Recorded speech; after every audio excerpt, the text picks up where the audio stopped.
Ruth Elizabeth Bette Davis was an American actress with a career spanning more than 50 years and 100 acting credits. She was noted for playing unsympathetic, sardonic characters, and was famous for her performances in a range of film genres, from contemporary crime melodramas to historical films, suspense horror, and occasional comedies, although her greater successes were in romantic dramas. A recipient of 2 Academy Awards, she was the first thespian to accrue 10 nominations. After appearing on Broadway in New York, the 22-year-old Davis moved to Hollywood in 1930. After some unsuccessful films, she had her critical breakthrough playing a vulgar waitress in Human Bondage, although, contentiously, she was not among the 3 nominees for the Academy Award for Best Actress that year. The next year, her performance as a down-and-out actress in Dangerous did land Davis her first Best Actress nomination, and she won. In 1937, she tried to free herself from her contract with Warner Brothers Studio. Although she lost the legal case, it marked the start of more than a decade as one of the most celebrated leading ladies of U.S. cinema. The same year, she starred in Marked Woman, a film regarded as one of the most important in her early career. Davis's portrayal of a strong-willed 1850s Southern belle in Jezebel won her a second Academy Award for Best Actress, and was the first of 5 consecutive years in which she received a Best Actress nomination. The others were for Dark Victory, The Letter, The Little Foxes and now, Voyager. Davis was known for her forceful and intense style of acting and gained a reputation as a perfectionist in her craft. She could be combative and confrontational with studio executives and film directors, as well as with her co-stars, expecting the same high standard of performance and commitment from them as she expected from herself.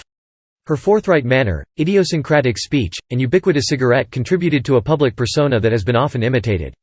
She played a Broadway star in All About Eve, which earned her another Oscar nomination and won her the Cannes Film Festival Award for Best Actress.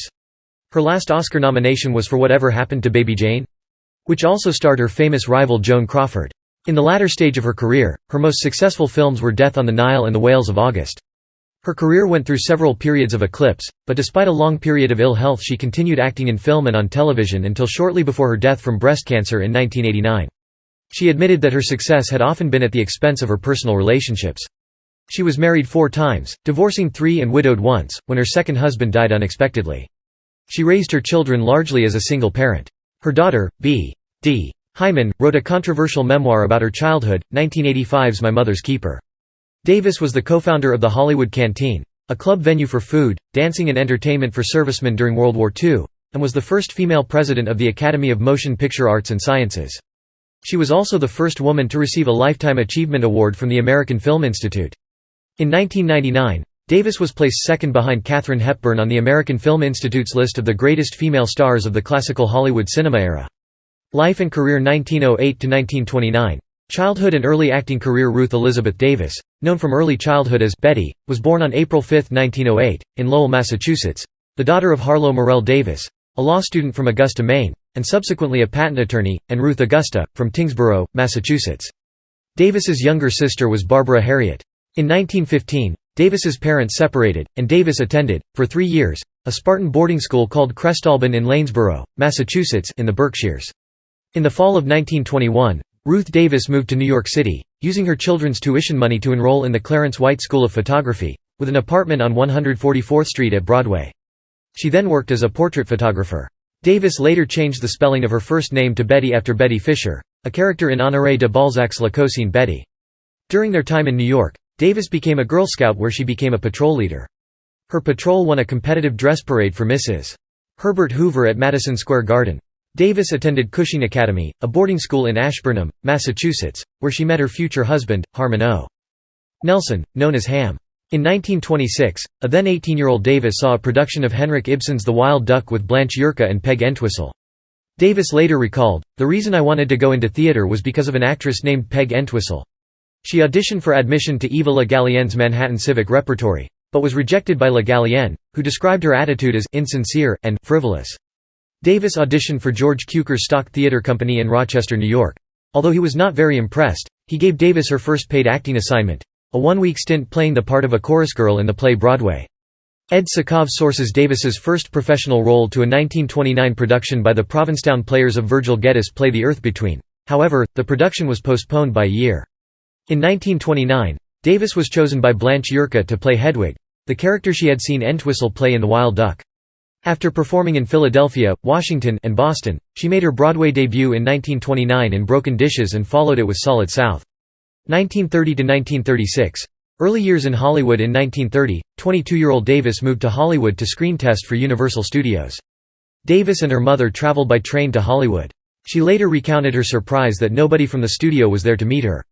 In fact, a studio employee had waited for her, but left because he saw nobody who looked like an actress. She failed her first screen test, but was used in several screen tests for other actors. In a 1971 interview with Dick Cavett, she related the experience with the observation, "I was the most Yankee-est, most modest virgin who ever walked the earth. They laid me on a couch, and I tested 15 men. They all had to lie on top of me and give me a passionate kiss. Oh, I thought I would die. Just thought I would die." A second test was arranged for Davis, for the 1931 film A House Divided. Hastily dressed in an ill-fitting costume with a low neckline, she was rebuffed by the film director William Wyler, who loudly commented to the assembled crew, "What do you think of these dames who show their chests and think they can get jobs?" Carl Laemmle, the head of Universal Studios, considered terminating Davis's employment, but cinematographer Carl Freund told him she had "lovely eyes" and would be suitable for Bad Sister, in which she subsequently made her film debut. Her nervousness was compounded when she overheard the chief of production, Carl Laemmle Jr., comment to another executive that she had about as much sex appeal as Slim Somerville, one of the film's co-stars. The film was not a success, and her next role in Seed was too brief to attract attention. Universal Studios renewed her contract for 3 months, and she appeared in a small role in Waterloo Bridge, before being lent to Columbia Pictures for The Menace, and to Capitol Films for Hell's House. After 1 year and 6 unsuccessful films, Laemmle elected not to renew her contract. Davis was preparing to return to New York when actor George Arliss chose Davis for the lead female role in the Warner Brothers' Picture The Man Who Played God, and for the rest of her life, Davis credited him with helping her achieve her break in Hollywood. The Saturday Evening Post wrote, "She is not only beautiful, but she bubbles with charm," and compared her to Constance Bennett and Olive Borden. Warner Brothers signed her to a 5-year contract, and she remained with the studio for the next 18 years. Davis's first marriage was to Harmon Oscar Nelson on August 18, 1932, in Yuma, Arizona. Their marriage was scrutinized by the press. His $100 a week earnings compared unfavorably with Davis's reported $1,000 a week income. Davis addressed the issue in an interview, pointing out that many Hollywood wives earn more than their husbands, but the situation proved difficult for Nelson, who refused to allow Davis to purchase a house until he could afford to pay for it himself. Davis had several abortions during the marriage. After more than 20 film roles, the role of the vicious and slatternly Mildred Rogers in the RKO radio production of Human Bondage, a film adaptation of W. Somerset Maugham's novel, earned Davis her first major critical acclaim. Many actresses feared playing unsympathetic characters, and several had refused the role, but Davis viewed it as an opportunity to show the range of her acting skills. Her co-star, Leslie Howard, was initially dismissive of her, but as filming progressed, his attitude changed, and he subsequently spoke highly of her abilities. The director John Cromwell allowed her relative freedom. "I let Bette have her head. I trusted her instincts. She insisted that she be portrayed realistically in her death scene, and said, 'The last stages of consumption, poverty, and neglect are not pretty, and I intended to be convincing looking.'" The film was a success, and Davis's characterization earned praise from critics, with Life writing that she gave probably the best performance ever recorded on the screen by a U.S. actress. Davis anticipated that her reception would encourage Warner Brothers to cast her in more important roles, and was disappointed when Jack L. Warner refused to lend her to Columbia Studios to appear in It Happened One Night, and instead cast her in the melodrama Housewife. When Davis was not nominated for an Academy Award for Of Human Bondage, the Hollywood Citizen-News questioned the omission, and Norma Shearer, herself a nominee, joined a campaign to have Davis nominated. This prompted an announcement from the Academy president, Howard Estabrook, who said that under the circumstances, any voter may write on the ballot his or her personal choice for the winners, thus allowing, for the only time in the Academy's history, the consideration of a candidate not officially nominated for an award. The uproar led, however, to a change in Academy voting procedures the following year, wherein nominations were determined by votes from all eligible members of a particular branch rather than by a smaller committee, with results independently tabulated by the accounting firm Pricewaterhouse. Davis appeared in Dangerous as a troubled actress, and received very good reviews. Arnett Robertson wrote in Picture Post, "I think Bette Davis would probably have been burned as a witch if she had lived 200 or 300 years ago. She gives the curious feeling of being charged with power which can find no ordinary outlet." The New York Times hailed her as becoming one of the most interesting of our screen actresses. She won the Academy Award for Best Actress for the role, but commented that it was belated recognition for Of Human Bondage, calling the award a consolation prize. For the rest of her life, Davis maintained that she gave the statue its familiar name of Oscar because its posterior resembled that of her husband, whose middle name was Oscar, although the Academy of Motion Picture Arts and Sciences officially makes reference to another story. In her next film, The Petrified Forest, Davis co-starred with Leslie Howard and Humphrey Bogart. Legal case convinced that her career was being damaged by a succession of mediocre films, Davis accepted an offer in 1936 to appear in 2 films in Britain. Knowing that she was breaching her contract with Warner Brothers, she fled to Canada to avoid legal papers being served on her. Eventually, Davis brought her case to court in Britain, hoping to get out of her contract. She later recalled the opening statement of the barrister representing Warner Brothers, Patrick Hastings, in which he urged the court to come to the conclusion that this is rather a naughty young lady, and that what she wants is more money. He mocked Davis's description of her contract as slavery, by stating, incorrectly, that she was being paid $1,350 per week. He remarked, "If anybody wants to put me into perpetual servitude on the basis of that remuneration, I shall prepare to consider it." The British press offered little support to Davis, and portrayed her as overpaid and ungrateful. Davis explained her viewpoint to a journalist. "I knew that, if I continued to appear in any more mediocre pictures, I would have no career left worth fighting for." Her counsel presented the complaints, that she could be suspended without pay for refusing a part, with the period of suspension added to her contract, that she could be called upon to play any part within her abilities, regardless of her personal beliefs, that she could be required to support a political party against her beliefs, and that her image and likeness could be displayed in any manner deemed applicable by the studio. Jack Warner testified, and was asked, "Whatever part you choose to call upon her to play, if she thinks she can play it, whether it is distasteful and cheap, she has to play it?" Warner replied, "Yes, she must play it." Davis lost the case, and returned to Hollywood, in debt and without income, to resume her career. Olivia de Havilland mounted a similar case in 1943, and won. 1937–1941. Success with Warner Brothers. Davis began work on Marked Woman, portraying a prostitute in a contemporary gangster drama inspired by the case of Lucky Luciano. For her performance in the film, she was awarded the Volpe Cup at the 1937 Venice Film Festival. Her next picture was Jezebel, and during production, Davis entered a relationship with director William Wyler. She later described him as the love of my life, and said that making the film with him was the time in my life of my most perfect happiness. The film was a success, and Davis's performance as a spoiled Southern belle earned her a second Academy Award. This led to speculation in the press that she would be chosen to play Scarlett O'Hara, a similar character, in Gone with the Wind. Davis expressed her desire to play Scarlett, and while David O.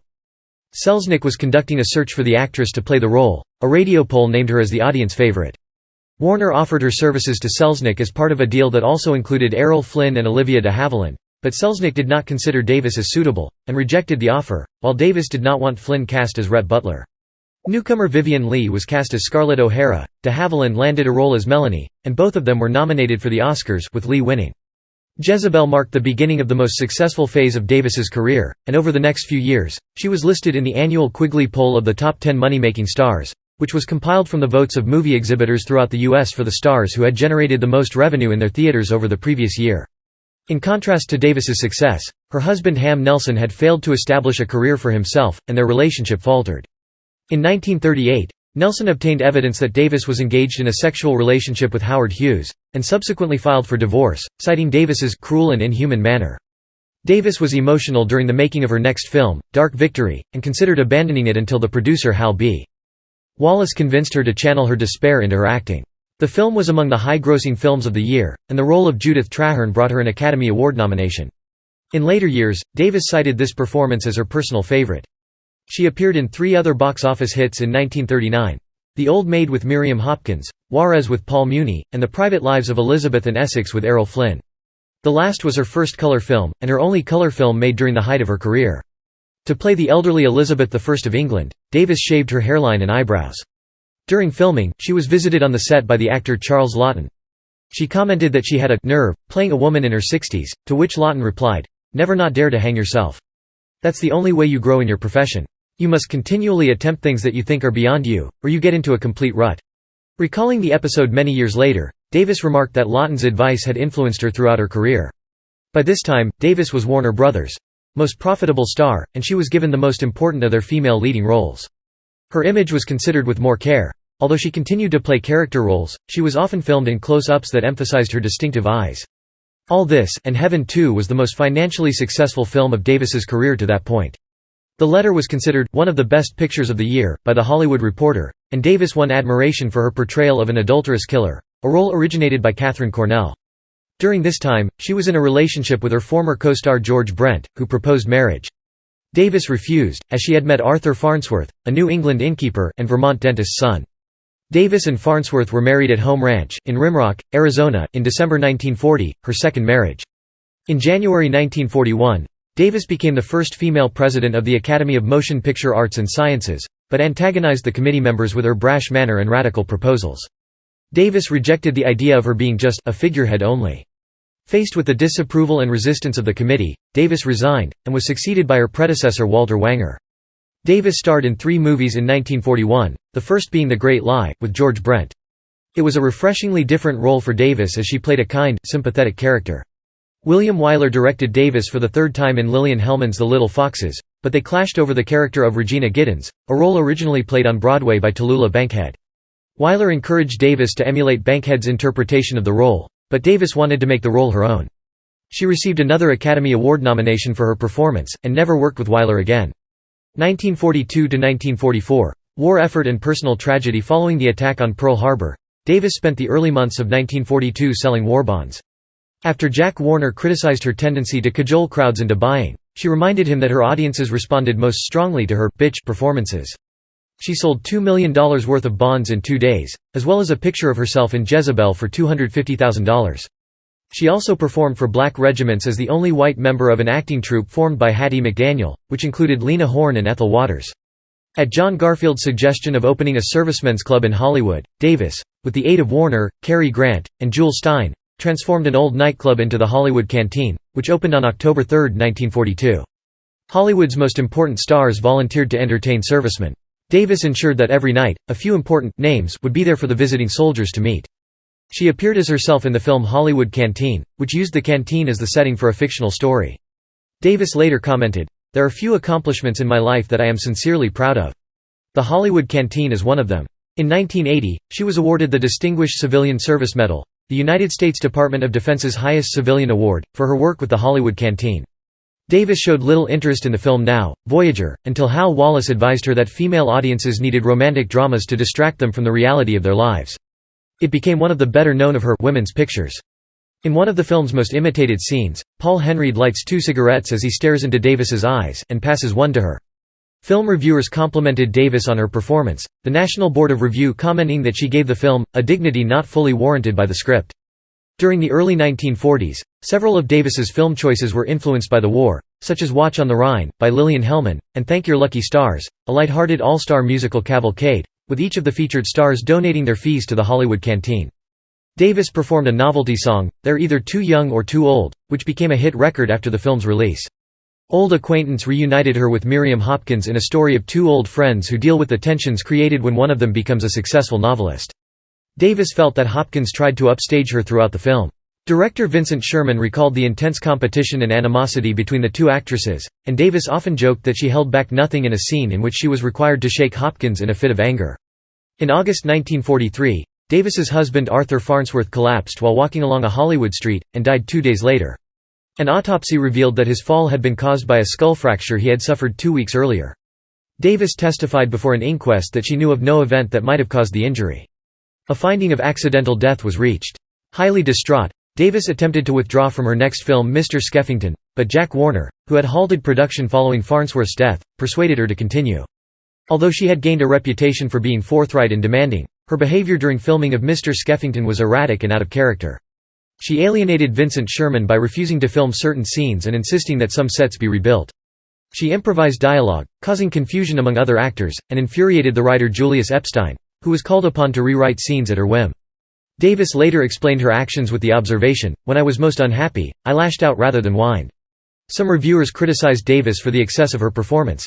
James Agee wrote that she "demonstrates the horrors of egocentricity on a marathonic scale." 1945–1949. Professional setbacks. In 1945, Davis married artist William Grant Sherry, her third husband, who also worked as a masseur. She had been drawn to him because he claimed he had never heard of her and was, therefore, not intimidated by her. The same year, Davis refused the title role in Mildred Pierce, a role for which Joan Crawford won an Academy Award, and instead made The Corn is Green, based on a play by Emlyn Williams. In The Corn is Green, Davis played Miss Moffat, an English teacher who saves a young Welsh miner from a life in the coal pits, by offering him education. The part had been played in the theatre by Ethel Barrymore, but Warner Brothers felt that the film version should depict the character as a younger woman. Davis disagreed, and insisted on playing the part as written, and wore a grey wig and padding under her clothes, to create a dowdy appearance.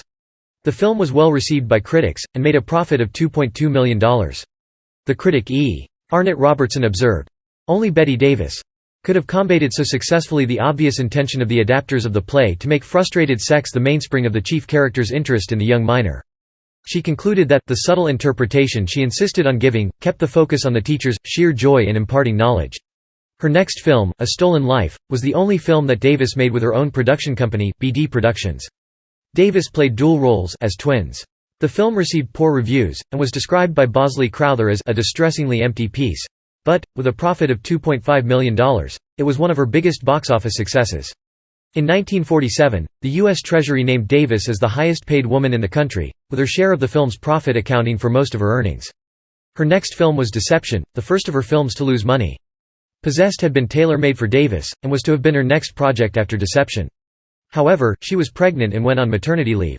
Joan Crawford played her role in Possessed, and was nominated for an Academy Award as Best Actress. In 1947, at the age of 39, Davis gave birth to daughter Barbara Davis Sherry, and later wrote in her memoir that she became absorbed in motherhood and considered ending her career. As she continued making films, however, her relationship with her daughter BD began to deteriorate, and her popularity with audiences steadily declined. Among the film roles offered to Davis following her return to filmmaking was Rose Sayer in The African Queen. When informed that the film was to be shot in Africa, Davis refused the part, telling Jack Warner, "If you can't shoot the picture in a boat on the backlot, then I'm not interested." Katharine Hepburn played the role, and was nominated for an Academy Award as Best Actress. Davis was offered a role in a film version of the Virginia Kellogg prison drama Women Without Men. Originally intended to pair Davis with Joan Crawford, Davis made it clear that she would not appear in any Dyke movie. It was filmed as Caged, and the lead roles were played by Eleanor Parker and Agnes Moorehead. In 1948, Davis was cast in the melodrama Winter Meeting. Although she initially was enthusiastic, she soon learned that Warner had arranged for softer lighting to be used to disguise her age. She recalled that she had seen the same lighting technique on the sets of Ruth Chatterton and Kay Francis, and I knew what they meant.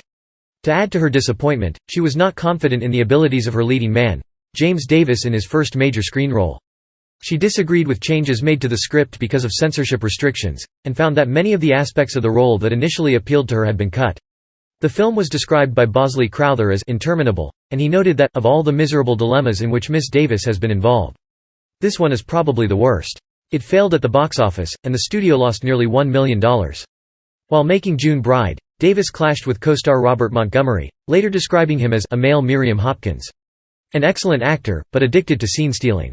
The film marked her first comedy in several years, and earned her some positive reviews, but it was not particularly popular with audiences, and returned only a small profit. Despite the lackluster box office receipts from her more recent films, in 1949, she negotiated a 4-film contract with Warner Brothers. That paid $10,285 per week and made her the highest-paid woman in the United States. However, Jack Warner had refused to allow her script approval, and cast her in Beyond the Forest. Davis reportedly loathed the script, and begged Warner to recast the role, but he refused. After the film was completed, her request to be released from her contract was honored. The reviews of the film were scathing. Dorothy Manners, writing for the Los Angeles Examiner, described the film as an unfortunate finale to her brilliant career. Hedda Hopper wrote, "If Bette had deliberately set out to wreck her career, she could not have picked a more appropriate vehicle." The film contained the line, "What a dump," which became closely associated with Davis after it was referenced in Edward Albee's Who's Afraid of Virginia Woolf, and impersonators began to use it in their acts. Arthur Blake was a famous female impersonator of the post-World War II era who was particularly known for his performances as Bette Davis, notably impersonating her in the 1952 film Diplomatic Courier. 1949–1960, starting a freelance career, Davis filmed the story of a divorce. Shortly before filming was completed, producer Darryl F. Zanuck offered her the role of the aging theatrical actress Margot Channing in All About Eve. Davis read the script, described it as the best she had ever read, and accepted the role. Within days, she joined the cast in San Francisco to begin filming. During production, she established what became a lifelong friendship with her co-star Ann Baxter and a romantic relationship with her leading man Gary Merrill, which led to marriage. The film's director Joseph L. Mankiewicz later remarked, "Bette was letter perfect. She was syllable perfect. The director's dream, the prepared actress." Critics responded positively to Davis's performance, and several of her lines became well-known, particularly, "Fasten your seatbelts, it's going to be a bumpy night." She was again nominated for an Academy Award, and critics such as Jean Ringgold described her Margot as her all-time best performance. Pauline Kael wrote that much of Mankiewicz's vision of the theater was nonsense, but commended Davis, writing, "Saved by one performance that is the real thing. Bette Davis is at her most instinctive and assured. Her actress, vain, scared, a woman who goes too far in her reactions and emotions, makes the whole thing come alive." Davis won a Best Actress award from the Cannes Film Festival, and the New York Film Critics Circle Award. She also received the San Francisco Film Critics Circle Award as Best Actress, having been named by them as the worst actress of 1949 for Beyond the Forest. During this time, she was invited to leave her handprints in the forecourt of Grauman's Chinese Theatre. On July 3, 1950, Davis's divorce from William Sherry was finalized, and on July 28, she married Gary Merrill, her fourth and final husband. With Sherry's consent, Merrill adopted B.D., Davis's daughter with Sherry. In January 1951, Davis and Merrill adopted a 5-day-old baby girl they named Margot Mosier Merrill, after the character Margot Channing. Davis and Merrill lived with their 3 children. In 1952, they adopted a baby boy, Michael, on an estate on the coast of Cape Elizabeth, Maine. Davis, after semi-retirement in the mid-1950s, again starred in several movies during her time in Maine, including The Virgin Queen, in which she played Queen Elizabeth I. The family traveled to England, where Davis and Merrill starred in the murder mystery film Another Man's Poison. When it received lukewarm reviews and failed at the box office, Hollywood columnists wrote that Davis's comeback had petered out, and an Academy Award nomination for the star did not halt her decline at the box office.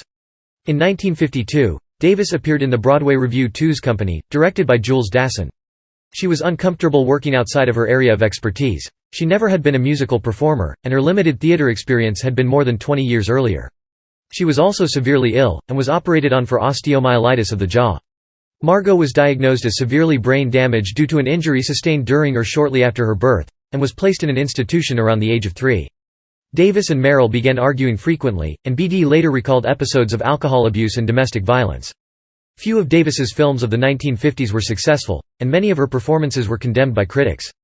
The Hollywood Reporter wrote of mannerisms that you'd expect to find in a nightclub impersonation of, while the London critic Richard Winninger wrote Miss Davis, with more say than most stars as to what film she makes, seems to have lapsed into egoism. The criterion for her choice of film would appear to be that nothing must compete with the full display of each facet of the Davis art. Only bad films are good enough for her. Her films of this period included Storm Center and The Catered Affair. As her career declined, her marriage continued to deteriorate until she filed for divorce in 1960. The following year, her mother died. During the same time, she tried television, appearing in 3 episodes of the popular NBC Western Wagon Train as 3 different characters in 1959 and 1961. Her first appearance on TV had been February 25, 1956, on General Electric Theater.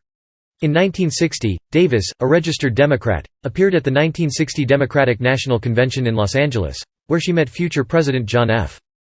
Kennedy, whom she greatly admired. Outside of acting and politics, Davis was an active and practicing Episcopalian. 1961–1970, renewed success in 1961, Davis opened in the Broadway production The Night of the Iguana to mostly mediocre reviews, and left the production after 4 months due to chronic illness. She then joined Glenn Ford and Hope Lang for the Frank Capra film Pocketful of Miracles, a remake of Capra's 1933 film, Lady for a Day, based on a story by Damon Runyon. Exhibitors protested her star billing as they considered it would negatively impact the box office performance and, despite the appearance of Ford, the film failed at the box office. She accepted her next role, in the Grand Guignol horror film Whatever Happened to Baby Jane? After Joan Crawford showed interest in the script and considered Davis for the part of Jane. Davis believed it could appeal to the same audience that had recently made Alfred Hitchcock's Psycho a success. She negotiated a deal that would pay her 10% of the worldwide gross profits in addition to her salary. The film became one of the year's big successes. Davis and Crawford played 2 aging sisters, former actresses forced by circumstance to share a decaying Hollywood mansion. The director, Robert Aldrich, explained that Davis and Crawford were each aware of how important the film was to their respective careers, and commented, "It's proper to say that they really detested each other, but they behaved absolutely perfectly." After filming was completed, their public comments against each other allowed the tension to develop into a lifelong feud. When Davis was nominated for an Academy Award, Crawford contacted the other Best Actress nominees and offered to accept the award on their behalf, should they win.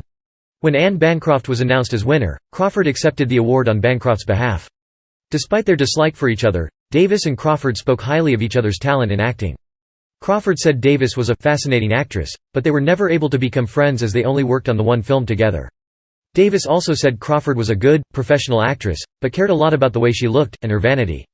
Their feud was eventually turned into the 2017 limited series Feud by Ryan Murphy. Davis also received her only BAFTA nomination for this performance. Daughter Barbara played a small role in the film, and when she and Davis visited the Cannes Film Festival to promote it, Barbara met Jeremy Hyman, an executive for Seven Arts Productions. After a short courtship, she married Hyman at the age of 16, with Davis's permission. In October 1962, it was announced that 4 episodes of the CBS TV series Perry Mason would feature special guest stars who would cover for Raymond Burr during his convalescence from surgery.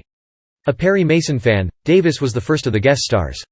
The Case of Constant Doyle began filming on December 12, 1962, and aired January 31, 1963. In 1962, Davis appeared as Celia Miller on the TV western The Virginian in the episode titled, The Accomplice. In September 1962, Davis placed an advertisement in Variety under the heading of Situations Wanted, Women Artists, which read, "Mother of 3, 10, 11, and 15 divorcee. American. 30 years experience as an actress in motion pictures. Mobile still, and more affable than rumor would have it. Wants steady employment in Hollywood." Davis said that she intended it as a joke, and she sustained her comeback over the course of several years. Dead Ringer was a crime drama in which she played twin sisters.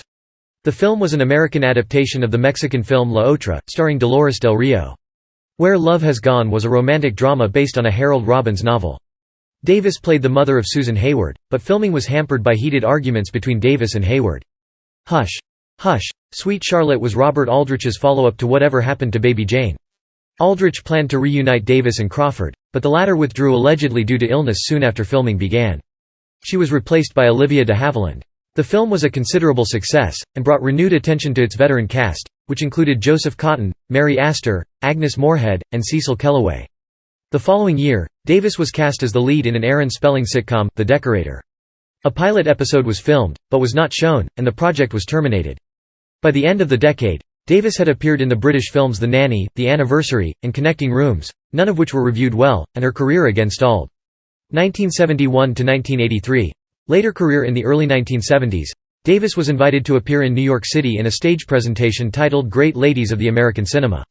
Over 5 successive nights, a different female star discussed her career, and answered questions from the audience. Myrna Loy, Rosalind Russell, Lana Turner, Sylvia Sidney, and Joan Crawford were the other participants. Davis was well received, and was invited to tour Australia with the similarly themed Bette Davis in person and on film. Its success allowed her to take the production to the United Kingdom. In 1972, Davis played the lead role in 2 television films that were each intended as pilots for upcoming series for ABC and NBC, Madam Sin, with Robert Wagner, and The Judge and Jake Weiler, with Doug McClure and Joan Van Ark, but in each case, the network decided against producing a series. She appeared in the stage production Miss Moffat, a musical adaptation of her film The Corn is Green, but after the show was panned by the Philadelphia critics during its pre-Broadway run, she cited a back injury, and abandoned the show, which closed immediately.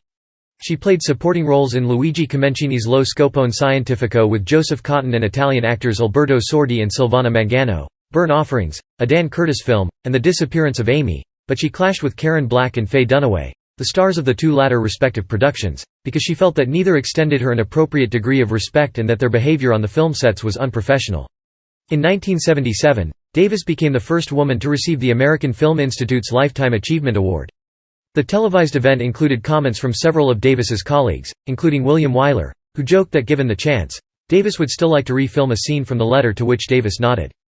Jane Fonda, Henry Fonda, Natalie Wood, and Olivia de Havilland were among the performers who paid tribute, with de Havilland commenting that Davis got the roles I always wanted. Following the telecast, she found herself in demand again, often having to choose between several offers. She accepted roles in the television miniseries The Dark Secret of Harvest Home and the theatrical film Death on the Nile, an Agatha Christie murder mystery. The bulk of her remaining work was for television. She won an Emmy Award for Strangers, the story of a mother and daughter with Jenna Rollins, and was nominated for her performances in White Mama and Little Gloria. Happy at Last. She also played supporting roles in the Disney films Return from Witch Mountain and The Watcher in the Woods. Davis's name became well known to a younger audience when Kim Carnes's song, Bette Davis Eyes, became a worldwide hit and the best-selling record of 1981 in the U.S., where it stayed at number 1 on the music charts for more than 2 months. Davis's grandson was impressed that she was the subject of a hit song, and Davis considered it a compliment, writing to both Carnes and the songwriters, and accepting the gift of gold and platinum records from Carnes, and hanging them on her wall. She continued acting for television, appearing in Family Reunion with her grandson Jay. Ashley Hyman, A Piano for Mrs. Cimino, and Right of Way with James Stewart. In 1983, she was awarded the Women in Film Crystal Award. 1983 to 1989. Illness, Awards, and Final Works. In 1983, after filming the pilot episode for the television series Hotel, Davis was diagnosed with breast cancer and underwent a mastectomy. Within 2 weeks of her surgery, she suffered 4 strokes which caused paralysis in the left side of her face and in her left arm, and left her with slurred speech. She commenced a lengthy period of physical therapy, and aided by her personal assistant Catherine Cermak gained partial recovery from the paralysis. Even late in life, Davis smoked 100 cigarettes per day. During this time, her relationship with her daughter Bette Hyman deteriorated when Hyman became a born-again Christian and attempted to persuade Davis to follow suit. With her health stable, she traveled to England to film the Agatha Christie mystery Murder with Mirrors. Upon her return, she learned that Hyman had published My Mother's Keeper, in which she chronicled a difficult mother-daughter relationship and depicted scenes of Davis's overbearing and drunken behavior. Several of Davis's friends commented that Hyman's depiction of events was not accurate. One said, "So much of the book is out of context." Mike Wallace rebroadcast a 60 Minutes interview he had filmed with Hyman a few years earlier in which she commended Davis on her skills as a mother, and said that she had adopted many of Davis's principles in raising her own children. Critics of Hyman noted that Davis financially supported the Hyman family for several years and had recently saved them from losing their house. Despite the acrimony of their divorce years earlier, Gary Merrill also defended Davis. Interviewed by CNN, Merrill said that Hyman was motivated by cruelty and greed. Davis's adopted son Michael Merrill ended contact with Hyman, and refused to speak to her again, as did Davis, who disinherited her. In her second memoir This and That, Davis wrote, "I am still recovering from the fact that a child of mine would write about me behind my back, to say nothing about the kind of book it is. I will never recover as completely from Bette's book as I have from the stroke." Both were shattering experiences. Her memoir concluded with a letter to her daughter, in which she addressed her several times as Hyman, and described her actions as a glaring lack of loyalty and thanks for the very privileged life I feel you have been given. She concluded with a reference to the title of Hyman's book, "If it refers to money, if my memory serves me right, I've been your keeper all these many years. I am continuing to do so, as my name has made your book about me a success." Davis appeared in the television film As Summers Die, and in Lindsay Anderson's film The Whales of August, in which she played the blind sister of Lillian Gish. Though in poor health at the time, Davis memorized her own and everyone else's lines as she always had. The film earned good reviews, with one critic writing, "Bette crawls across the screen like a testy old hornet on a windowpane, snarling, staggering, twitching, a symphony of misfired synapses." Davis became an honoree of the Kennedy Center Honors for her contribution to films in 1987. Her last performance was the title role in Larry Cohen's Wicked Stepmother. By this time, her health was failing, and after disagreements with Cohen, she walked off the set. The script was rewritten to place more emphasis on Barbara Carrera's character, and the reworked version was released after Davis's death. After abandoning Wicked Stepmother, and with no further film offers, Davis appeared on several talk shows, and was interviewed by Johnny Carson, Joan Rivers, Larry King, and David Letterman, discussing her career, but refusing to discuss her daughter. Her appearances were popular. Lindsay Anderson observed that the public enjoyed seeing her behaving so bitchy. "I always disliked that because she was encouraged to behave badly. And I'd always hear her described by that awful word, feisty." During 1988 and 1989, Davis was honored for her career achievements, receiving the Legion of Honor from France, the Campione d'Italia from Italy, and the Film Society of Lincoln Center Lifetime Achievement Award. She appeared on British television in a special broadcast from the South Bank Center, discussing film and her career, the other guest being the renowned Russian director Andrei Tarkovsky. Davis collapsed during the American Cinema Awards in 1989, and later discovered that her cancer had returned. She recovered sufficiently to travel to Spain, where she was honored at the Donostia San Sebastián International Film Festival, but during her visit, her health rapidly deteriorated. Too weak to make the long journey back to the U.S., she traveled to France, where she died on October 6, 1989, at 11:35 p.m., at the American Hospital in Neuilly-sur-Seine. Davis was 81 years old. A memorial tribute was held by invitation only at Burbank Studios Stage 18, where a worklight was turned on signaling the end of production. She was entombed in Forest Lawn Hollywood Hills Cemetery in Los Angeles, alongside her mother Ruthie and sister Bobby, with her name in larger typesize. On her tombstone is written, "She did it the hard way," an epitaph that she mentioned in her memoir Mother Goddam as having been suggested to her by Joseph L. Mankiewicz shortly after they had filmed All About Eve.